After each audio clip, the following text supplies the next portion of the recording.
Info terupdate pagi-pagi pencairan PKH tahap 5 dan BPNT tahap 6 di bulan September tahun 2024 berikut ini informasinya terupdate hari ini. Assalamualaikum warahmatullahi wabarakatuh, apa kabar semuanya, semoga selalu sehat, dilancarkan rezekinya, dimudahkan segala urusannya, amin. Nah, di video kali ini saya akan berbagi informasi yaitu aturan penting terkait pencairan bantuan PKH tahap 5 dan BPNT tahap 6 alokasi September-Oktober tahun 2024. Nah, lalu kira-kira ada aturan terbaru seperti apa ya? Maka dari itu simak terus videonya sampai selesai agar supaya tidak menimbulkan gagal paham dalam menyerap informasinya.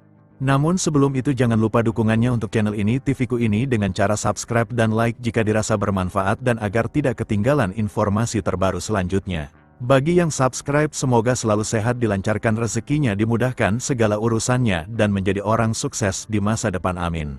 Nah oke, langsung saja berikut ini terkait peraturan terbaru pencairan bantuan PKH tahap 5 tahun 2024. Nah, perlu diketahui bahwasanya pencairan bantuan PKH di tahun 2024 itu masih sama ya, pencairannya melalui kartu KKS dan nominalnya pun bisa berbeda-beda ya, tergantung komponen yang dimiliki. Nah, selain itu juga sudah ada peraturan yang sudah ditetapkan dalam hal pencairan PKH di tahun 2024. Jadi untuk bantuan PKH itu adalah bantuan bersyarat.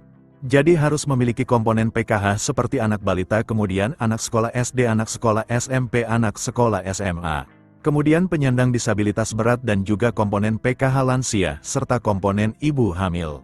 Nah, kemudian ini ada beberapa kriteria untuk menentukan bantuan PKH BPNT-nya bisa cair atau tidak. Nah, jadi yang pertama peraturannya itu para KPM harus terdaftar di dalam di DTKS, jadi mulai dari anak balita SD, ibu hamil, kemudian anak SMP, anak SMA, penyandang disabilitas dan lansia tersebut harus masuk di dalam di DTKS dan aktif sebagai penerima bantuan PKH. Kemudian yang kedua, di dalam keluarga maksimal, hanya 4 komponen saja yang bisa masuk ke dalam bantuan PKH. Kemudian yang ketiga, prioritas bantuan PKH yang memiliki komponen datanya itu harus aktif ya, dan padan antara di DTKS dengan Dukcapil.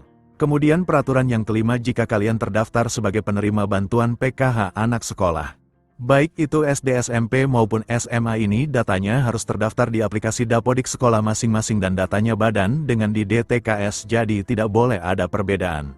Selanjutnya yang keenam, untuk komponen PKH balita yang disebut sebagai komponen PKH balita itu adalah hingga anak yang kedua saja ya.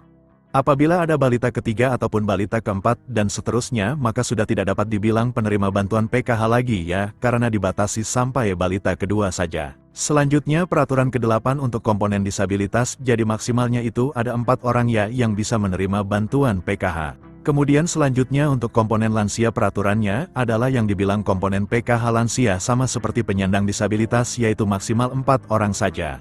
Kemudian peraturan selanjutnya untuk komponen lansia tersebut itu usianya harus mencapai minimal umur 60 tahun ke atas. Selanjutnya untuk komponen cucu itu juga bisa masuk ke dalam pencairan bantuan PKH asalkan lolos sebagai penerima dan memenuhi persyaratan. Kemudian peraturan selanjutnya untuk komponen ibu hamil, jadi yang dianggap atau dibilang komponen PKH ibu hamil adalah hanya sampai kehamilan yang kedua saja ya, jadi apabila memilih yang ketiga kalinya atau keempat kalinya itu sudah tidak bisa dapat bantuan PKH. Kemudian juga memiliki anak yang normal, yang bersekolah di jenjang SD, sedangkan untuk yang nominal penyandang disabilitas dan anak sekolah SD itu nominalnya berbeda-beda, lebih besar penyandang disabilitas SD. Maka yang masuk komponen PKH adalah komponen disabilitas yang didahulukan, jadi sudah jelas, yaitu adalah peraturan bantuan PKH di tahun 2024. Sementara untuk jadwal pencairannya jika tidak ada perubahan akan dicairkan di antara bulan ini atau Oktober tahun 2024. Nah berikut ini KPM yang sudah cair KKS-nya, berikut saldonya cair segini 400.000 kemarin daerah Cilacap Bank Mandiri yes cair-cair, semoga yang lain menyusul cair, amin.